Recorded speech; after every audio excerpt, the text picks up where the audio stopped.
From Wish TV and the All Indiana Podcast Network, this is the Daybreak Drive-In Podcast with Wish TV's Scott Sander. A Wish TV News 8 update. From Wish TV, I'm Lena Pringle, filling in for Scott Sander with your Daybreak Drive-In for Wednesday, June 7th.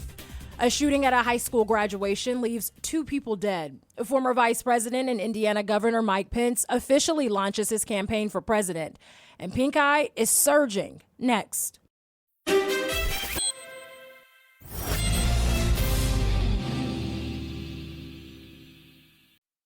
Audible's romance collection has something to satisfy every side of you. When it comes to what kind of romance you're into, you don't have to choose just one. Fancy a dalliance with a duke, or maybe a steamy billionaire. You could find a book boyfriend in the city and another one tearing it up on the hockey field. And if nothing on this earth satisfies, you can always find love in another realm. Discover modern rom-coms from authors like Lily Chu and Ali Hazelwood, the latest romantasy series from Sarah J. Maas and Rebecca Yarros, plus Regency favorites like Bridgerton and Outlander. And of course, all the really steamy stuff. Your first great love story is free when you sign up for a free 30-day trial at audible.com/Wondery. That's audible.com/Wondery.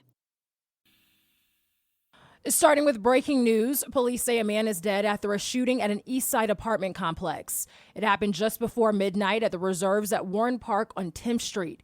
According to police, officers found the victim dead in the hallway. Police said he did not live in the apartments and believes he was targeted by the shooter. No word on any suspects yet. A high school graduation turns deadly in Virginia after police say a gunman opened fire on the crowd. It left 2 people dead and 5 others with gunshot injuries. According to police, it happened in Richmond's Monroe Park after Huguenot High School's graduation ceremony. They say 3 off-duty officers were working security and heard the gunshots. An 18-year-old man who had just graduated and a 36-year-old man were killed in the shooting. 5 other people, a 14-year-old boy, and 4 men between the ages of 31 and 58 were also shot. Police say 4 of them have non-life-threatening injuries. Police say a 19-year-old man who ran from the scene is now in custody in connection with the shooting. Investigators think the man in custody knew at least one of the victims. Officers also recovered 4 guns at the scene, but one was not related to the shooting. According to the Gun Violence Archive, this is the 279th mass shooting this year. Gun violence reached record levels in 2021. That's according to a new report from the Johns Hopkins Center for Gun Violence Solutions. It found both gun-related homicides and suicides in 2021 led to nearly 49,000 deaths. The report also shows that gun-related deaths increased by 8% from 2020 to 2021. That's the largest single-year increase in 4 decades. It also says guns are the leading cause of death for children and teens in the U.S. Happening today, former Vice President and Indiana Governor Mike Pence will formally launch his bid for the White House. Pence is set to speak to supporters in Iowa, a home of the first in the nation caucuses. News 8's government reporter Garrett Berquist is following his campaign in Des Moines and will have updates on Wish TV throughout the day.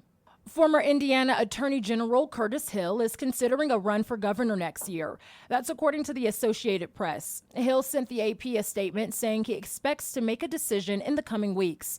It comes nearly 3 years after Hill's re-election bid was derailed by allegations that he groped 4 women during a party. As we've reported, Hill did try to run for federal office last year after Jackie Walorski died during a car crash in Elkhart County. U.S. Senator Mike Braun, Lieutenant Governor Suzanne Crouch, and Fort Wayne businessman Eric Doden are already in the race. A local doctor is offering advice on how to prevent pink eye after a surge in cases.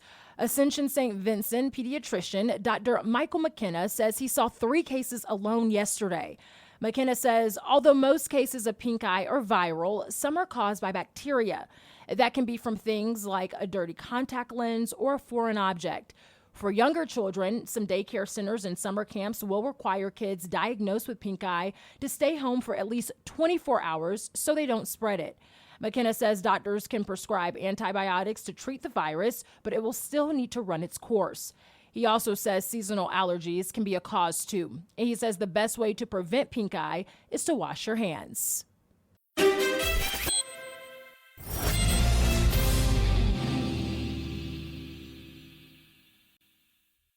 Your Wednesday forecast includes isolated to scattered shower potential throughout the morning hours before the front leaves this afternoon. Cloud cover will also gradually decrease throughout the second half of today, but your highs are going to be a little cooler than Tuesday, with numbers only reaching to the upper 70s. From Wish TV, I'm Lena Pringle. Be sure to like and subscribe for your daily news updates from Wish TV on the All Indiana Podcast Network. This is the Daybreak Drive-In Podcast with Wish TV's Scott Sander. A Wish TV News 8 update on demand. For even more, on demand and on the go. Connect with Wish TV on Facebook at wishtv.com and on the free Wish TV mobile app. Thank you for listening. And be sure to like, subscribe, and follow this podcast for updates every weekday morning on the All Indiana Podcast Network and wherever you get your podcast.